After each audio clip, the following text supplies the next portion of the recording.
The cassette tape sat in an evidence locker for 18 months before anyone pressed play. When they finally did, Detective Sarah Morrison's hand froze over the stop button.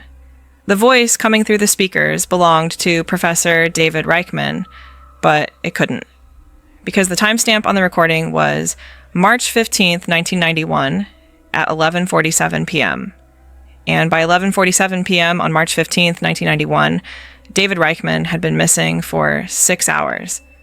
But that wasn't the disturbing part. The disturbing part was the second voice on the tape, the one that seemed to know things it shouldn't, the one that spoke in Reichman's cadence, his inflection, his precise academic diction, but lower, older, like an echo from somewhere deep and distant. The one that said, at exactly 11:52 p.m., "I told you not to look for the original manuscript. I told you some translations are doors, not windows." The professor's wife would later testify that her husband had been alone in his university office that night. The building's security logs confirmed it.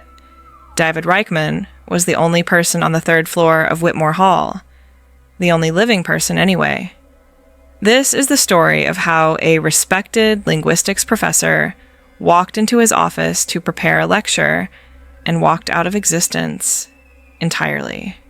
How an audio recording captured something that couldn't have happened, and how sometimes the words we translate carry more than meaning. They carry consequences.